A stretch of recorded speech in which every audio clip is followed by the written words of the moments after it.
Hey, what's cool, y'all? In light of the season coming to a close, I wanted to reflect on Fuller's 11-game season so far. But technically, it really is a 10-game season, as he didn't take any snaps during that Baltimore game as he was nursing an injury. So his stats will seem a bit deflated than expected. But since he did suit up for that game, I'm going to have to count that as a game played. First of all, I don't think Fuller needs any introduction. Dude is a certified baller. Y'all may know him as a fantasy legend. His last game must have been a huge Thanksgiving gift, as he had 171 yards and 2 touchdowns that game. Absolutely unstoppable. And so the talent is certainly there with Will, but the main concern is his ability to stay on the field. So far, Will hasn't been able to complete a 16-game season due to injuries. And so this season was a bit fascinating to see Fuller stay quote-unquote healthy this season, and then boom, the PED suspension happened. I would personally like to believe Will's apology, as he doesn't quite strike me as someone who would do that, and he doesn't have a background in taking PEDs or performance-enhancing drugs, and seeing that Roby got caught, and maybe other players as well, it seems like it was an honest mistake. I truly believe he put his trust in the wrong people, but I will say that he does bear some responsibility, as he should have consulted the Texans training staff about the substance before putting it in his body. I think the PEDs were simply used to stay healthy. But anyways, let's get on to the more important part of the video. In 11 games, Will Fuller has scored 8 touchdowns. That's 4.4 points per game, second behind Ka'imi Fairbairn. And so this is expected, as he is the wide receiver number 1. David Johnson is a surprise at third with 3.8 points per game, and Keke QT fourth at 2.9 points per game. And so I was a bit shocked to see Fuller emerge as a wide receiver number 1, because at the beginning of the season I thought it was going to be more of a wide receiver by committee approach, and it still kind of is that main philosophy that Bill O'Brien kind of instilled with the trading of D-Hop. But yeah, Fuller's chemistry, his connection with Deshaun, is really apparent on the field. And D-Hop even said it himself that Fuller is definitely a wide receiver number 1. And Watson saying that it'd be hell if Fuller was traded. So let's evaluate Watson's stats with and without Fuller. And let's provide some context first.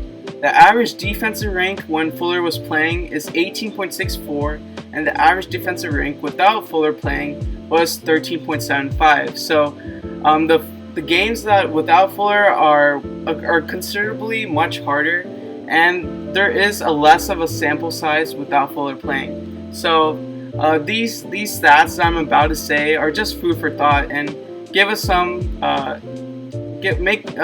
help us make some inferences for the future, I guess. And so with Fuller, Watson averaged 2.18 touchdowns per game, and up to week 12, which was the last game Fuller played that season, Watson was on pace for 35 touchdowns, a personal record.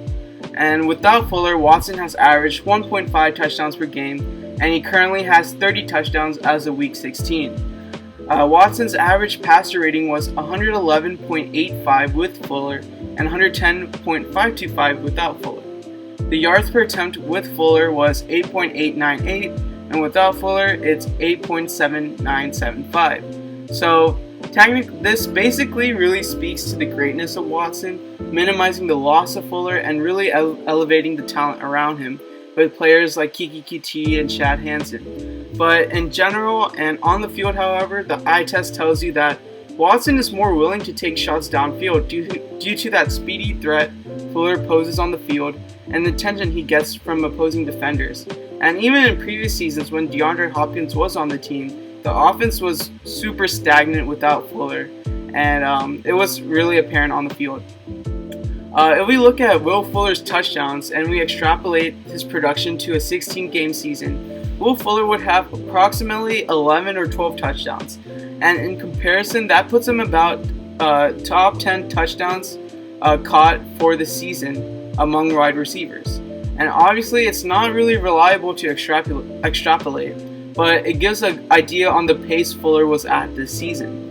For yards, Will Fuller averaged 79.9 yards per game, and that's 11th best in the league.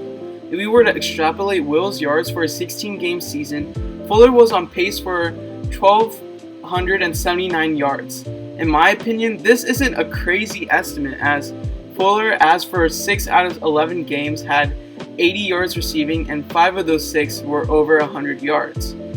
And in case you didn't know, Fuller is 4th in yards per reception. And this basically further establishes that Fuller's ability as a proven deep threat in the league. In my opinion, the Texans should absolutely re-sign Fuller, as there's definitely mutual love between Fuller saying that he loves Houston, and obviously Deshaun saying that he loves Fuller as a target. And it would be a huge mistake on the Texans to not re-sign him.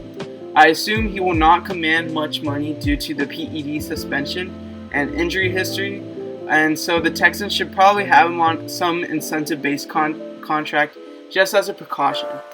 I would like to say Fuller is a top 15-ish wide receiver, depending on if y'all like to rank people like AJ Brown, Kenny Golladay, Calvin Ridley, Jarvis Landry, Antonio Brown, if you still think he's the same guy, over Will Fuller.